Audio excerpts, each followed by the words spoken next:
My name is Kendra Coonse, and I'm a general cardiology fellow at OHSU in Portland, headed into interventional. And today I have a great case for you of a dissection gone north.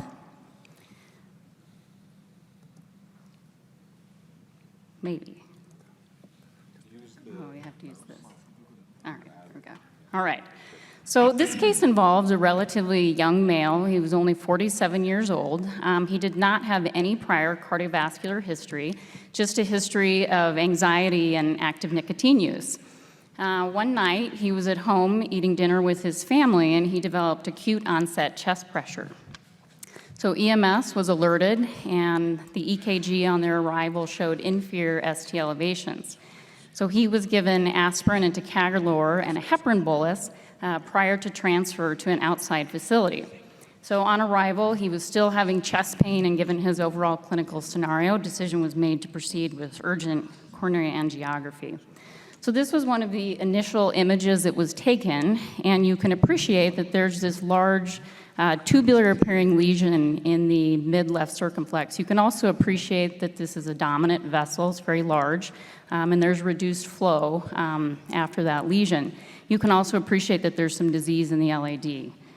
Given that he was having inferior ST elevations, it was thought most likely that the circumflex was the culprit lesion, and decision was made to intervene with a 3/23 drug-eluting stent. And unfortunately, they did not get the result that they were hoping for. So you can appreciate here that there has been a northerly migration of this lesion. And so they next attempted to put an overlapping stent in proximal to the first, and unfortunately were met with much the same result. So you can see that this lesion has just continued to migrate up. So as they say, third time's a charm. They attempted to do this again.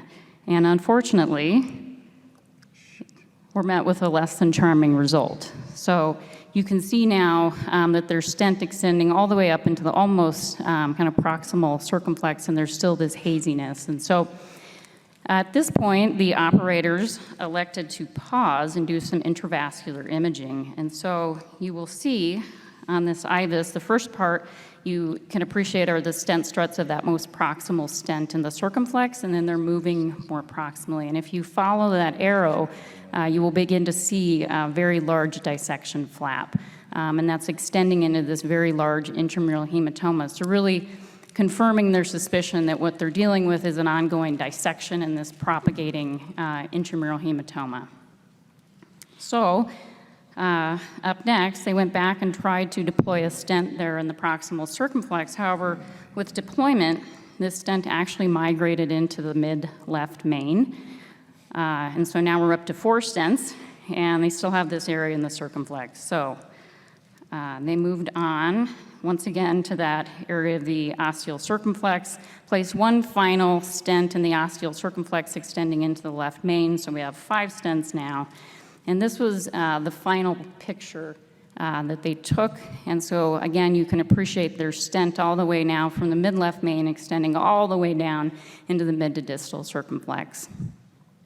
So after this, the patient reported that his chest pain had resolved. His blood pressure actually improved by about 20 points systolic, and at no point during the procedure after did he require any sort of vasoactive support.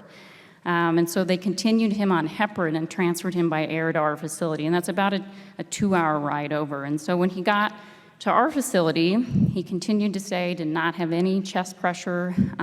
His blood pressure was normal. His EKG showed sinus rhythm with the development of some inferior Q waves. His labs looked pretty good. At this point, his creatinine was normal, his lactate was normal, and so, you know, he looked pretty good, and he arrived in the middle of the night, wasn't having any symptoms, and he was stable, and so there was really no urgency to getting a stat echocardiogram. So there was a delay of a few hours before our sonographer came in the morning, and what she saw on her first peristomal view was quite remarkable. So this image in some ways speaks for itself in that you can appreciate the aortic root and the ascending aorta is hugely dilated and coming in and out of plane. Where you see that arrow is a big dissection flap. can also appreciate on color Doppler imaging that there's a fairly substantial amount of aortic insufficiency. So up until now, we knew that things were migrating north, and we obtained a CTA that showed us that, in fact, things were now heading south.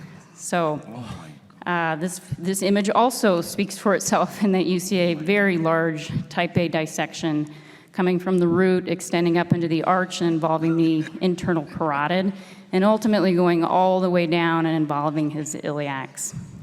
This axial image, you can appreciate where that arrow is at, is actually that stent that was originally in the left main is now migrated out into the aorta. And on additional reconstructions of this imaging, the radiologist noted that there was a fenestration right by the area of that stent, and it appeared as though the majority of the flow heading into the false lumen was coming from that area, and so likely further propagation of that hematoma was what led to this event. So the patient was taken for urgent surgery, and as you can imagine, underwent a very large, prolonged surgery. So he had resuspension of his valve and reconstruction of his root and his arch, as well as bypass ×2. In the setting of that, he had a very complicated post-hospital course with respiratory failures, ultimately required tracheostomy and also renal failure. He received a fair amount of contrast with that initial diagnostic study as well as his CTA. So he did ultimately stabilize and was discharged to a rehab facility, and remarkably was seen in April of this year, which is about a year from when this initial event happened, and had made a tremendous recovery. So the trach had been decannulated several months before, and his renal or his kidney function returned to normal. So really remarkable considering his presentation. So take-home points from this case are many. So coronary artery intervention in cases of coronary dissection presents several unique challenges for the operator. So there are several techniques to consider to help avoid propagation of the dissection and to manage ongoing dissection. So perhaps considering up front the use of larger stents, or thinking about tacking down either ends before going for the actual dissection, or perhaps considering going to intravascular imaging sooner rather than later to help characterize the lesion, particularly if there's a question of dissection. Acute aortic dissection should be considered in cases of proximal coronary artery dissection, particularly left main, even in the absence of symptoms or hemodynamic instability, which I think this case well demonstrates. And then along those lines, serial echocardiography should be considered for active surveillance. Thank you. Exciting case. Yeah. What do you think? This is a dissection that was there that was detected later? Or this is something to do with the manipulation of the coronary ostium that caused a dissection that propagated along the flow? Well, I'll tell you, that's a million-dollar question. There was a lot of discussion about, was this a primary dissection? He was a young male without traditional coronary risk factors, although he did have coronary, excuse me? Well, our thought is that this most likely started in the circumflex and just migrated up, because that stent, the last time that last picture, it was still in the left main, and then that axial image I show you had migrated out into the aorta, and so the thought that, with those reconstructions, the thought is that was the nidus of that tear, and that's what was feeding the false lumen. But to your question of whether or not this was a spontaneous event initially versus was this a plaque rupture associated dissection, it's really not clear. He's not a perfect SCAD picture, so to speak, but certainly there's dissection. Can I ask you a question? So I know you're an interventional cardiologist, so you can't get away easy. In training.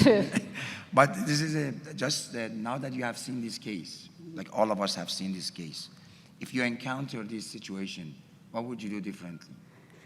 What should we do differently, all of us? Yeah, also a very good question, because I don't think that initial lesion, as you all saw, was an obvious SCAD lesion to make you really be concerned. And there was reduced distal flow. We learned from Dr. Galati yesterday about, the reasons for which sometimes you leave these alone, but he was having symptoms and he was stable, but there was some reduced flow. And so I don't think it was obvious up front that it was a dissection. And so again, perhaps earlier putting in a longer stent, and then maybe turning to imaging earlier than later. I think that's a good point. There's another question. Keep your answers brief and the questions very brief because we have to move on. Yeah, I'm impressed that the referring hospital sent him, given that he looked so good. Were they clairvoyant in some way? Well, I will say that the referring hospital is a pretty small hospital and they don't have surgical backup. I think the one learning point that I put in my case intentionally, because it was really a learning point, is they continued him on heparin. And I think that was probably not the best idea, so I think that was certainly a learning point for me as well. So how is this about the value of intracoronary imaging? Anyway, thank you so much. Phenomenal case.